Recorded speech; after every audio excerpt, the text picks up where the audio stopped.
Hi guys, I'm Paul from Constrictors. So today I'm going to feature the cutting video of my first 2020 clutch. Now I did film this a couple of days ago and so I know the outcome, but there's quite a few people that want to see the video, so I'm going to post it early.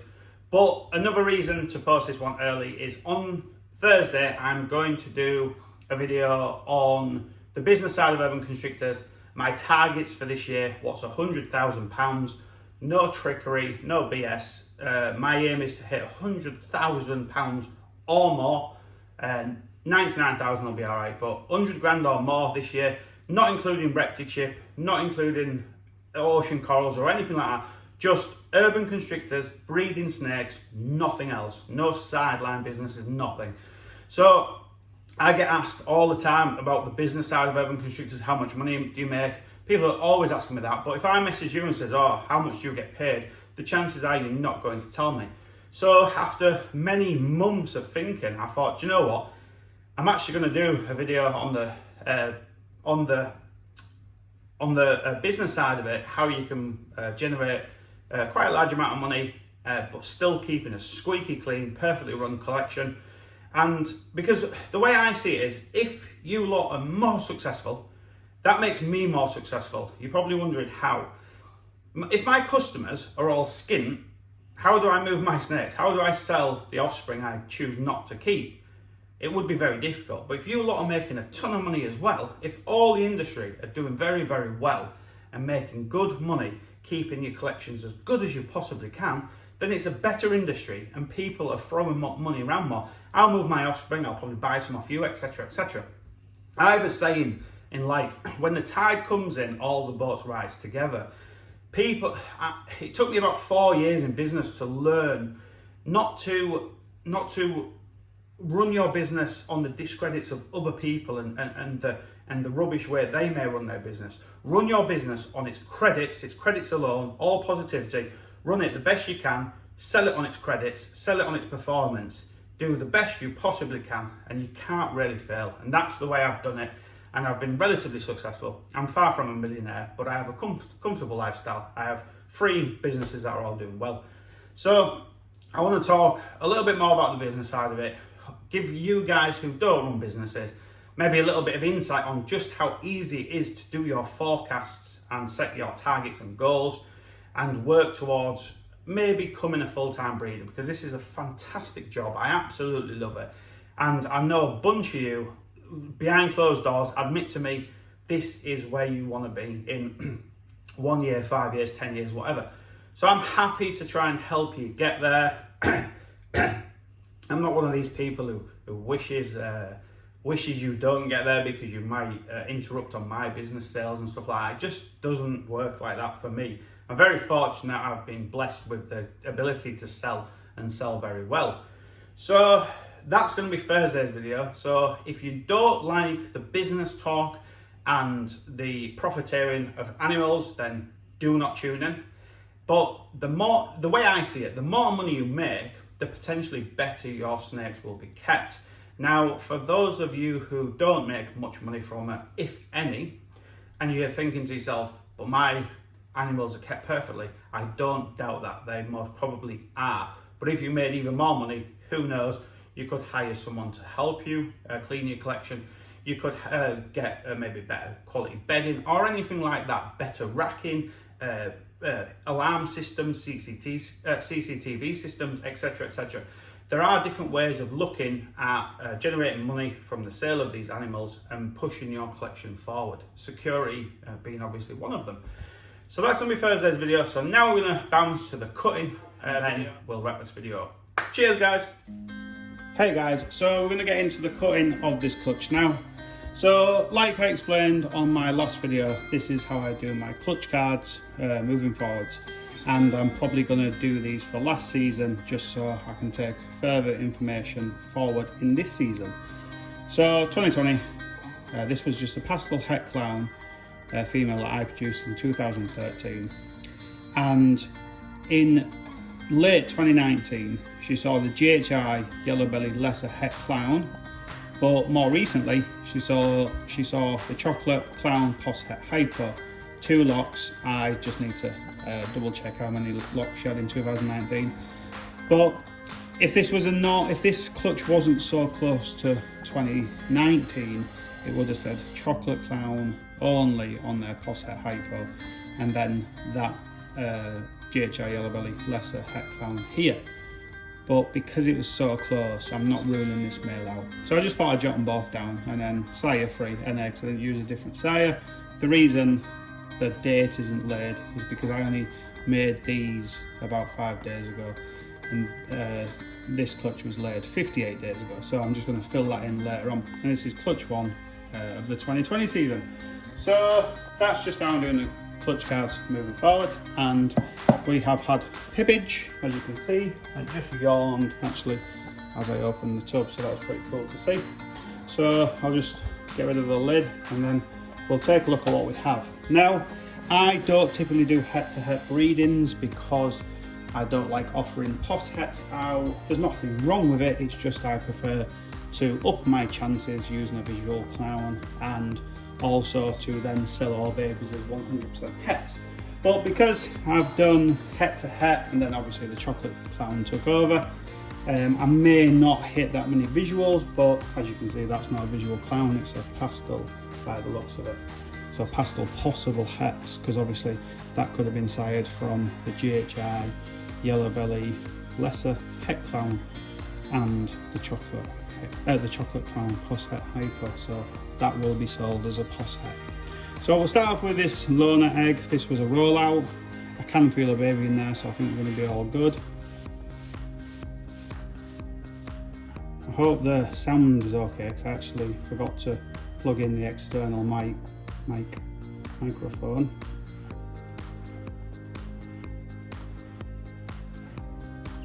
So that's a GHI Lesser, no clown, it's not a visual clown, so it's a POS het clown, and it could also have yellow belly. It's actually pretty cool. Hope you can make that out. Very, very dark, definitely GHI Lesser. So that's not a bad start, not obviously what I'm looking for. I really hope the Chocolate Clown got some of the babies. So because these are ready, these should peel away quite easily. There's still a little bit of resistance, but simply because we've had one pip, I know it's safe to cut. There was a bit more resistance, but I can feel the babies quite clearly.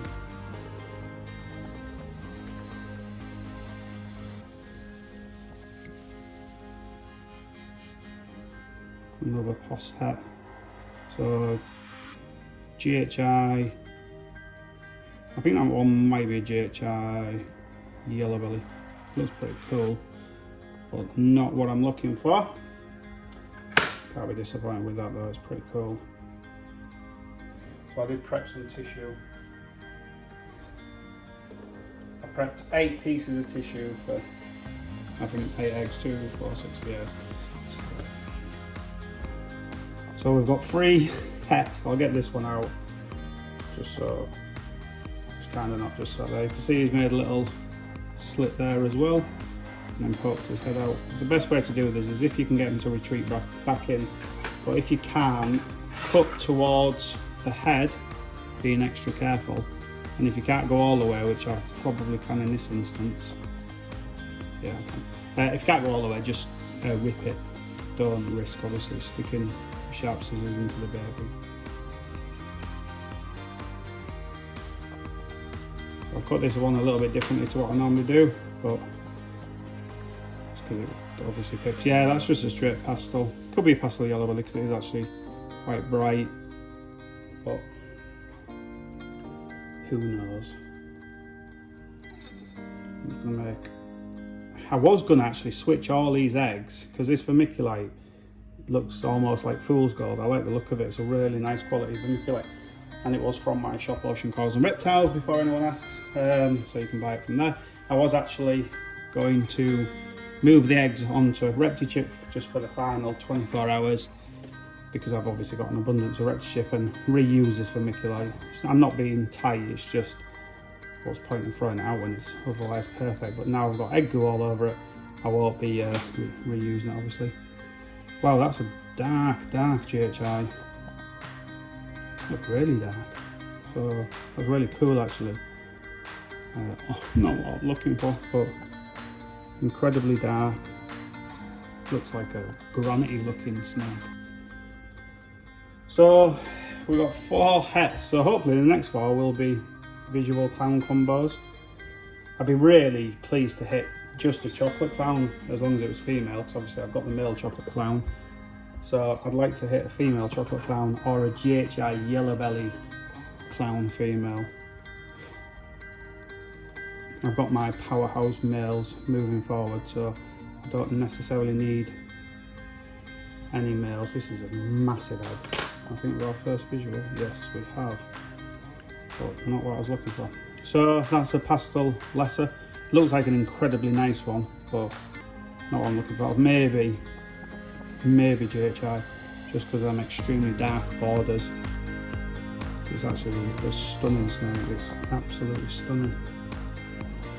But I don't do these breedings for other people unless I'm doing one for my shop. I do them because I want holdbacks. So I'm really praying I get a holdback. So I don't think I'd hold that one back even if it is a girl, just because I've got kind of pastel, lesser and GHI covered. It might not have GHI, but it could have. Sorry this video is going on a little bit, but I don't like to rush it.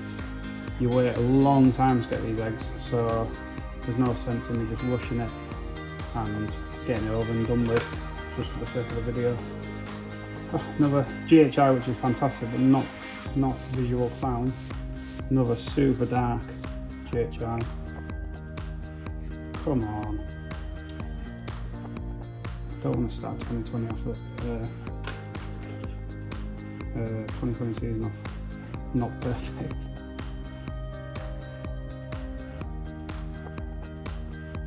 Sorry guys, I actually forgot to turn my phone onto aeroplane mode, so someone just called, I've just come off a GHI. So there's been GHI in all but 1 or maybe 2. So unreal, GHI showed up. So last thing, really praying to either hit a GHI yellow belly clown female or a chocolate clown female. I'm so surprised the chocolate clown didn't get a single egg, because he had the last 2 lots, and we all know, and Justin Kowalka pointed out in one of his videos where someone went to go visit, he said if you want a male to sire a clutch, you kind of put him in towards the end. He says you'll get burnt some of the time, but you'll win more than you lose, and I haven't had a single chocolate clown. Oh damn. So cool snake. I think that's just a pastel lesser posset clown, unless that could be a pastel chocolate. I don't know what the pastel chocolate looks like. I maybe should have looked, because I've hatched pastel lessers many times and that looks weird. It's really funky, really peculiar, but I think it is just a pastel lesser. So in my opinion, a really poor result. Really not what I was looking for, but you can't win them all, and if you lose on one clutch, then statistically the odds should sway in your favour on the next, so I hope they do. That's really funky. I know if someone can make it out, that's so incredibly weird. But a lot of veins on eggs, so I'm just going to leave them be now. So I normally do a bit of a recap, but we'll just wait till they all come out. There's a lot of GHI, which is fantastic, so I probably will keep a hoss het behind a female, just to kind of think we're moving forward. So egg goo going everywhere. So I'll end this segment here, guys. So as you saw, not quite the outlook I was looking for. I was a little bit disappointed because for some stupid reason I thought the visual chocolate clown possible het hypo would have got the clutch, so I would have had a few more visuals and I would have hopefully hit the chocolate clown female that I so desperately wanted to move forward, but you just can't win them all. So unfortunately all them babies will go up for sale, but they help start the stepping stones towards my 100 gram budget target, sorry. So it is what it is. You can't be too disheartened, but There's still some fantastic snakes. GHI is such an amazing combination in clown. If you look at the Justin Kowalka snakes, like I said, where he's now incorporating GHI into, I think it's the Magma project, and he was saying, you know, it really acts well. If you go on Instagram, you'll see the post I'm talking about. So GHI is fantastic in clown, and unfortunately I didn't hit a GHI yellow belly clown, which I would have loved to have hit a female just to put on the shelf and get her growing up. So it is what it is, but hopefully not the next clutch, because that's not the most fantastic, but the clutches moving forward. I've got some really hard hitting females about to lay, more females overlaying. This season is going to be my best season yet, I know it.